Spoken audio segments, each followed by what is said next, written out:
PSG leading the break. Gomes looking for the overlap. Alba inside. It's Messi! Outside, it plays it inside. Great tackle, but no, he's finished off by Jenny. It's over from him, but it's Messi. It's Iniesta! Last time when Pep Guardiola reached in the Champions League final, it was against Chelsea in 2021. But unfortunately, Pep and Manchester City failed to win the Champions League. But guys, Manchester City and Pep Guardiola for the fourth time are going into this Champions League finale. And what a match this was against Real Madrid, against the top dog of Champions League. Pep humiliated them by 4-0 being the scoreline. This was absolutely incredible match. Probably Madrid fans did not enjoy this, but the neutrals and half City fans who basically love Pep Guardiola like me absolutely enjoyed it. This was incredible, like absolutely insane as to how Pep changed everything from the first leg, where it was fierce, neck to neck between Manchester City and Real Madrid at Bernabeu. But today at Etihad Stadium, the supporters were absolutely at it, supporting the players, roaring throughout the match, and City absolutely delivered. But what Pep changed that made this big difference? Let's talk about in this review and let's get into it.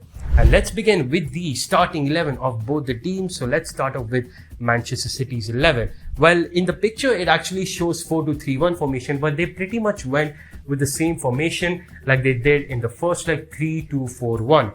So I'm going to give you guys the players through that formation, 3-2-4-1. So the back three were Walker, Ruben Diaz and Akanji. Midfield to Rodri, Stones. The right winger, Bernardo Silva. Left winger, Jack Grealish. Our top interiors were De Bruyne, Gundogan. And our striker was Erling Haaland. Now, talking about Real Madrid's lineup, they brought one change from that first leg. And probably this was the biggest mistake that Ancelotti made. Thibaut Courtois in goal, our backline Camavinga, Alaba, Militao, Carvajal, midfield three Modric, Kroos, Valverde, and our front three Vinicius on the left, Rodrigo on the right, and Karim Benzema up top. So instead of Rudiger, it was Alaba who started in this match compared to first leg, which was a big mistake from Ancelotti, because in today's match, the way how Haaland was contained by Rudiger, he should have started in this match, but Alaba did not do the same job. And well, Haaland got a lot of freedom, lot of action today. And of course, it was because Rudiger was not there. A very big mistake from Ancelotti. But talking about that first half, and that first half was absolutely fantastic for Manchester City and a very depressing one for Real Madrid fans. It was domination for Manchester City. They were absolutely at it. Supporters were at it today, and basically the lineup was the same from the first leg, but the tactic difference was what changed the match. Because like I mentioned in the first leg review, I did mention that when a possession style based football is played, whether we're talking about Barcelona or even Pep Guardiola's philosophy, it is basically consisting of three important things. So one is of course the chemistry and link up between the players. Second is just the pressing. The pressing should be good, it should be intense. It should be good in terms of recovering the ball and progressing the attacks. And the third is what changed this match. Movements of the players, the fluid movements, fluidity of the ball. And that is what Pep Guardiola did in this match, which absolutely changed, because basically they were pretty much doing the two things in the previous match as well. There was kind of chemistry, good chemistry between the players. Pressing was intense, like not too much intense from Real Madrid, but when it comes to City, they were intense, but it was just the movements that were lacking. And because of that, there was not many chances being created in the first leg. But in this leg, Pep changed that. He gave De Bruyne a free roam role. So basically, De Bruyne was everywhere. He was roaming around in the left-hand side, the right-hand side, as well as the center of the field. He was everywhere. With Gundogan also getting somewhat of a free role, like he wasn't exactly like everywhere, because if we do that, we just won't have much presence in the middle, in the midfield area. So he was kind of strict in his positioning, but at times you could see when De Bruyne was on the center, it was either Gundogan or Rodri who used to be there on the left-hand side. And when De Bruyne used to be on the left-hand side, you would see sometimes Stones going high up top. So Rodri and Stones were also very pivotal in today's match because of their movements, because of the extra numbers they were bringing high up top. So the extra numbers, the movements, and of course the chemistry, the link up between the players absolutely made brilliant. So, you know, in first leg, how we saw Grealish and Bernardo Silva were really futile. Well, in this match, they were absolutely flourishing with the movements, with the support that they were having from De Bruyne, Gundogan, Rodri, and sometimes Stones as well. So it was making pretty much a good amount of chances for City when it comes to attacking threats. They were making a lot of danger attacks for Real Madrid, and there were in fact two of them for the machine, Erling Haaland, where there were two headers towards the goal, but Courtois is an absolute beast as well. Probably the best player for Real Madrid today. And you know, when your goalkeeper is the best player, shit is not right. And that exactly was the case. Like, Courtois was at it today. He made two brilliant saves when it comes to Haaland's headers in the first half. And there was a couple of chances for City, but they were just at it today. They did not give City any room to breathe, and they were just attacking and attacking with the movements, and it was absolutely fantastic. Madrid pretty much got like two chances. One was not even a shot on attempt, basically where Vinicius was able to go through, but Kyle Walker was quick enough to catch up to him and stop the attack. Another one was the shot on target, the only shot on target in the first half from Kroos, that too outside the box, which was, I would say, decent, of course, shot from Kroos, but it just wasn't anywhere close towards the goal. Nonetheless, I think because of the fluidity of the ball, the chemistry, the link up, the extra numbers high up top, it allowed City to create so many chances. And that's why City were able to score 2 goals in that first half, and both coming for Bernardo Silva. Let's talk about the first goal. So it started off from the right-hand side where Stones was dribbling in, passed it to Walker, then Walker passed it to De Bruyne, and De Bruyne, with his amazing vision, saw that through ball, gave it towards Bernardo Silva, who again made a very good movement. That's the thing about movements. When you play the possession style based football, you need to have those movements to have some progression for the attacks, and that is exactly what happened here. Bernardo Silva made a good movement, and of course he finished it in. And to be honest, that was a very good finish. Like, some players would choke it and stuff, but he was clinical and made it 1-0 for Manchester City. Absolutely brilliant.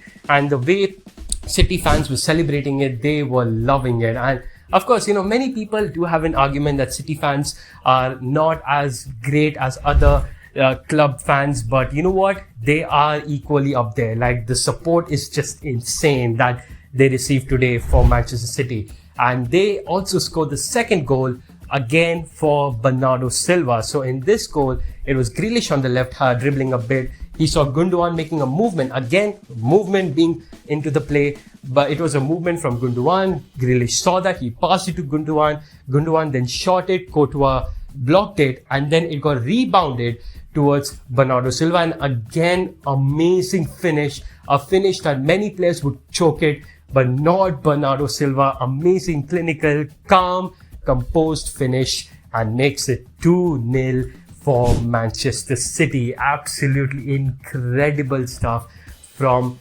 Bernardo Silva and Manchester City. The movements, everything was just the cherry on top. If they would have done this in first half, the first leg, maybe something would have happened, but they did in second leg, like I mentioned in my review, and well, it worked. So I guess my suggestions do work out. But indeed, it worked out really well, and it was an amazing first half, score being 2-0.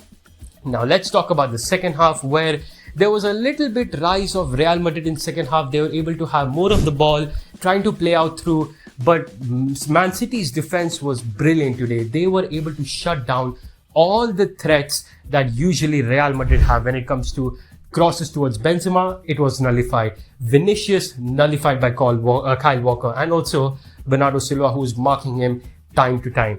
And of course, Rodrigo's crosses, everything, Rodrigo's presence as well, which is very crucial because he can dribble really well. He can do some big, changing moments by himself. But it was shut down again really well from Akanji and Grealish. So it was perfect from Manchester City when it comes to defense. So they were able to contain Real Madrid's attacks really well.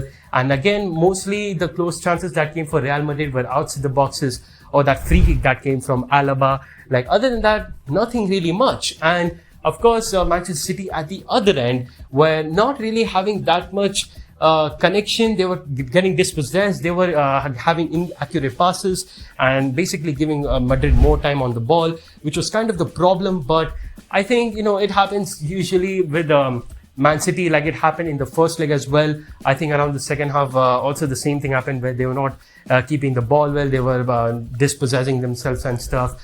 But while they pretty much contained City really well with the defense, and Pep brought changes into this match, 3 changes. Riyad Mahrez, Foden and Julian Alvarez came on this match. And Madrid made 5 changes, which were Chouameni, Vasquez, Ceballos, Asensio, and I think there was one more change, which at the moment I can't remember.